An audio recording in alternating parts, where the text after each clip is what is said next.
You spoke, we listened, and starting today, Back Before is officially going human.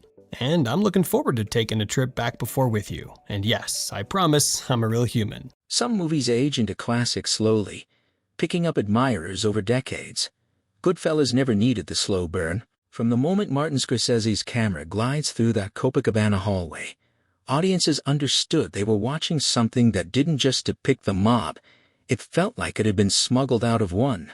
Henry Hill's rise and unraveling, told through Ray Liotta's narration, Robert De Niro's ice in his veins, Jimmy Conway, Joe Pesci's terrifying Tommy DeVito, and Lorraine Bracco's Karen, turned Nicholas Pileggi's book Wise Guy into one of the most quoted, most studied crime films ever made. But what happened off-camera is nearly as wild as what ended up on screen. Real wise guys wandering through crowd scenes, a director's own mother improvising dinner conversation over a body in a car trunk, an actor grieving a real death while filming a violent one. Stick with us, because these 15 details will change the way you watch this movie forever. And the last one traces what actually happened to Henry Hill once the cameras stopped rolling. Most crime dramas fade a little once you learn how the sausage got made. The guns turn out to be rubber. The blood is corn syrup. The tough guy dialogue was workshopped in a writer's room for months. Goodfellas somehow does the opposite. The more you learn about what was happening off camera, the more the film's reputation for authenticity makes sense, because in several cases, the line between based on a true story and actually happening in front of the crew barely existed at all. If you enjoy peeling back the curtain on films that still feel dangerous decades later, stay through to the end. Casting Henry Hill was never going to be simple. Scorsese needed an actor who could be magnetic and terrifying in the same breath, likable enough that audiences would follow him into crime, dangerous enough that you'd believe he could survive it. Ray Liotta wanted the part badly, but he had a problem.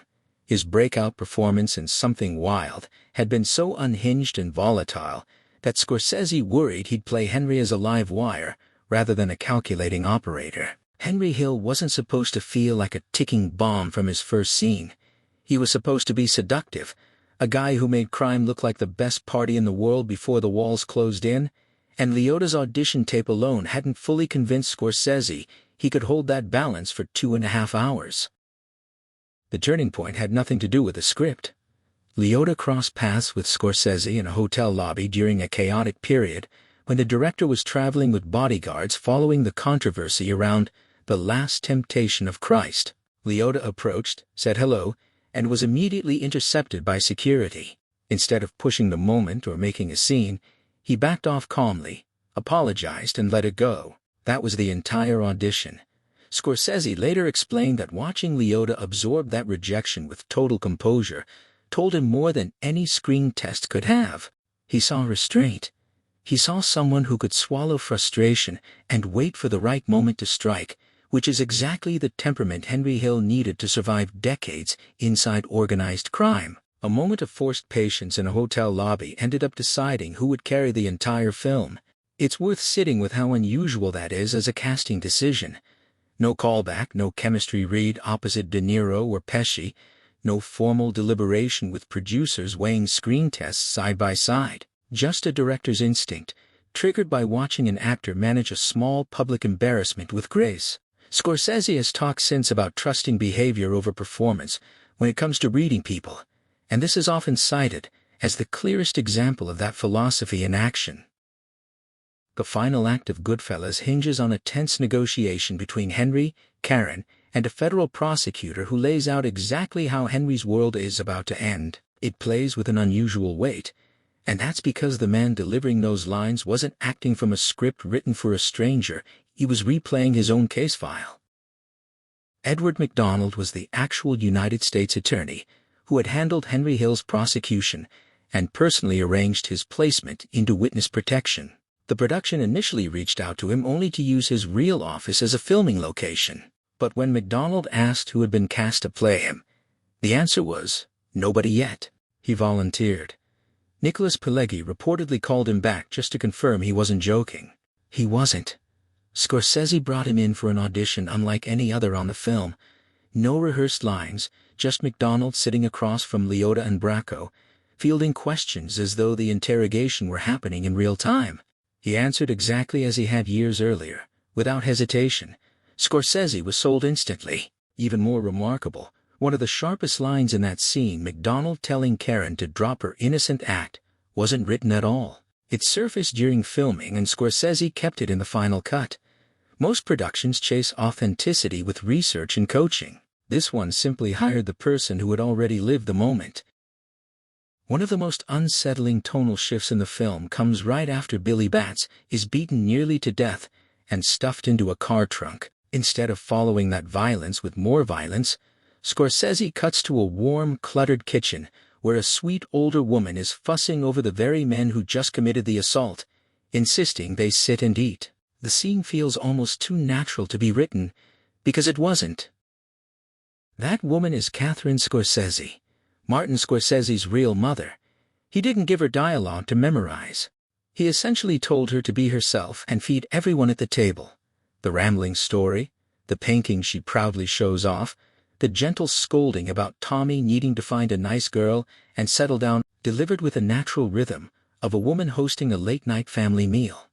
What makes the scene even stranger is that Catherine genuinely had no idea her son's character was sitting there with a half-dead man bleeding in a car parked outside. She played the scene with total sincerity because to her it really was just hospitality. Look closely in the background of other scenes, and you'll also spot Martin's father, Charles Scorsese, playing a minor member of Paulie's crew. The director quite literally brought his family into a story about a different kind of family. Because the filmmakers had access to Henry Hill himself as a paid consultant, Robert De Niro treated the role of Jimmy Conway less like a performance and more like an investigation. Getting the broad strokes of a mobster right wasn't good enough for him. He wanted the tiny physical habits that make a real person feel real, and to get them, he was reportedly calling Hill several times a day during preparation. These weren't big-picture conversations about the psychology of crime. De Niro wanted to know how Jimmy held a cigarette while he was handing out cash, what his hands did while he talked, how he carried himself in a room. At one point, he even asked about something as small as how Conway squeezed ketchup out of a bottle. According to Hill, the real answer surprised him. Jimmy didn't tap or pound the bottle like most people. He rolled it between his palms to loosen it up. That single, oddly specific gesture became one of the physical details De Niro folded into the character. Watch him move through any scene, handing off envelopes or leaning against a bar, and it plays less like blocking and more like muscle memory. That's the kind of texture you only get from someone obsessive enough to ask about condiments. This kind of preparation became something of a De Niro signature long before Goodfellas, but the Jimmy Conway calls stand out because of how narrow the questions got. He wasn't trying to understand organized crime as an institution. He already had plenty of material for that. He was trying to understand one specific man's physical vocabulary, the unconscious tics that separate a character from a caricature. It's the same instinct that led him to gain significant weight for Raging Bull a decade earlier, just redirected towards something far smaller and stranger, a ketchup bottle. Hill later said he was almost bewildered by how granular the questions became, but by the time filming started, that granularity had become invisible, folded so completely into De Niro's performance that audiences simply experience it as Jimmy Conway being real. The Copacabana tracking shot is one of the most studied pieces of camera choreography in film history.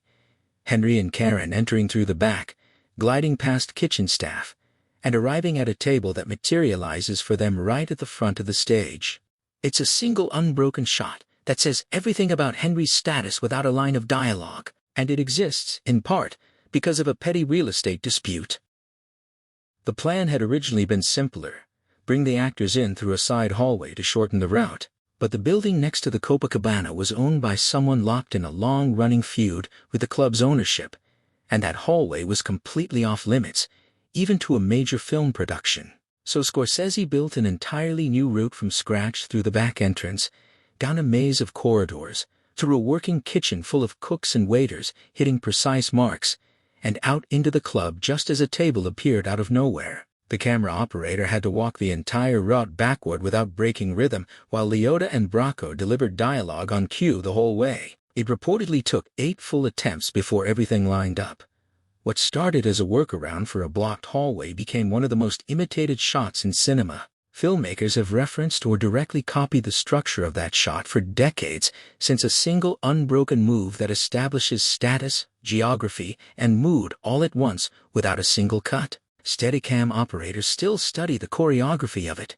The door timings, the exact beat where the maître d' intercepts them, the moment the band shifts mid-song to acknowledge Henry walking in. None of that grandeur was in the original plan. It was born out of two neighbors who couldn't stand each other refusing to let a film crew cut through a hallway, forcing Scorsese to build something far more ambitious out of necessity. The dinner table scene where Tommy DeVito turns a compliment into a terrifying interrogation, "Funny how? Like I'm a clown?" is one of the most tense conversations ever put on film, because nobody at that table or in the audience knows whether it's going to end in laughter or violence. Joe Pesci wasn't inventing that dread. He had felt it firsthand years earlier. Before his acting career took off, Pesci worked as a waiter, and once told a customer, a man with connections, that he was funny, intending it as a compliment. The reaction wasn't warm at all. The man stared him down and asked flatly, "How am I funny?" What was meant as praise suddenly felt like it might get him hurt. Pesci never forgot the moment, and during rehearsals he told Scorsese the story. Rather than write a scene around it and hand it to the cast, Scorsese had Pesci and Liotta improvise around that real memory until it found its rhythm, then locked the structure into the script without telling the rest of the actors at the table exactly how far Pesci was going to take it. That's why the reactions around that table feel so unguarded. The nervous laughs, the darting eyes, the way nobody dares to move, those come from actors genuinely unsure where the bit would stop. On paper, Goodfellas wasn't planned as a landmark for foul language. Early drafts contained roughly 70 uses of a certain four-letter word, intense, but nothing outrageous by crime drama standards. By the time the film was finished, that number had climbed to somewhere around 300, working out to almost 2 uses per minute of screen time. Most of that jump wasn't written into any draft. It happened because the cast, especially Pesci as Tommy DeVito, fell so deeply into character that the language became reflexive rather than scripted. Tommy speaks in a register where punctuation feels optional, and cursing functions almost as connective tissue between thoughts. Every outburst and half-finished threat added to the tally. Rather than making the film feel undisciplined, the effect was the opposite. It made these men sound like people who had spent their entire lives inside that world, where that kind of language wasn't shocking, just ordinary. Goodfellas set a benchmark for on-screen profanity that Scorsese himself would later surpass with Casino and The Wolf of Wall Street, but this was where the pattern started. The moment Henry crosses the street and violently pistol whips Karen's neighbor is one of the film's rawest bursts of anger. It plays less like intimidation and more like something has genuinely snapped in him. For Ray Liotta, that reading wasn't far from the truth. During production, Liotta's mother was dying of cancer. He reportedly received word of her declining condition on set, finished shooting, and rushed to be with her, arriving in time before she passed away in his arms. On the day the pistol whipping scene was scheduled, crew members later recalled that Liotta had just received another difficult call about her condition shortly before cameras rolled. He later described his state in that moment simply as being wound up. There was no need to manufacture the rage or grief the scene required. It was already sitting right beneath the surface. Behind the camera, those who worked closely with him on set noticed he consistently pushed further than planned in physically demanding moments, and this scene is one of the clearest examples. Scorsese let the camera keep rolling and used what he captured, resulting in a scene where the boundary between performance and real grief nearly disappears. Spider's death is one of the cruelest moments in the film. A young, low-level kid who shot almost casually, first out of irritation and then permanently for talking back. Michael Imperioli wanted the fall behind the bar to look completely real, so he skipped a stunt double for the moment his character collapses. The plan was for him to land on breakaway glass, the kind designed to shatter harmlessly on impact. Instead, the props department mistakenly gave him a section of real glass. When the effects fired and Imperioli went down, He crashed directly into it and sliced open 2 of his fingers. He was rushed to a nearby hospital, still wired with the squibs used to simulate gunshot wounds on his chest. Hospital staff, seeing a man covered in blood with what looked like several bullet wounds, reportedly went straight into full trauma protocol. Imperioli tried to explain that the injuries were fake and that he'd simply been filming a scene with Robert De Niro. But understandably, that explanation didn't land well coming from someone in his condition. It wasn't until doctors cut away his shirt and found the wiring and squib rigging underneath that the situation made sense. In the end, there were no gunshot wounds, just 2 stitched fingers, and a performance that reads as devastatingly authentic on screen. Whenever Jimmy Conway fans out stacks of bills across a table, it doesn't just look convincing, it moves and handles with a weight that's hard to fake. That's because it wasn't fake. Standard movie prop money is usually more than good enough for the camera, but Robert De Niro reportedly didn't like the way it felt in his hands and pushed to use real currency instead. To make that happen, the production's prop master withdrew a personal sum of money from his own bank account and brought it to set for De Niro to use on camera, his own savings, spread across a film shoot. From that point forward, every scene involving that cash became a small, tightly managed operation. After each take, crew members swept the set, gathering every bill and recounting the stack sometimes twice before anyone was allowed to leave. What looks effortless on screen, Jimmy casually peeling off bills like it means nothing to him, was, behind the scenes, a closely monitored accounting exercise. De Niro got the texture and weight he was chasing. The prop master eventually got his money back, and the finished film gained one more layer of realism most viewers never consciously notice. Filling out the world of Goodfellas required rooms full of men who could convincingly carry themselves like people who'd spent their lives inside organized crime. The posture, the watchfulness, the way they occupied space without drawing attention. Rather than relying entirely on trained actors to fake that presence, the production reportedly brought in some genuine mob-connected figures to populate certain background scenes. These were men who didn't need direction on how to blend into that atmosphere because they'd lived it. But when it came time to fill out the studio's standard payroll paperwork, names, addresses, social security numbers, handing that information over to a major studio, and by extension the IRS, wasn't something all of them were willing to do. According to accounts from Nicholas Pileggi, some simply invented social security numbers on the spot, rattling off 9 digits with enough confidence to move the paperwork along. The result is that somewhere in Warner Brothers' old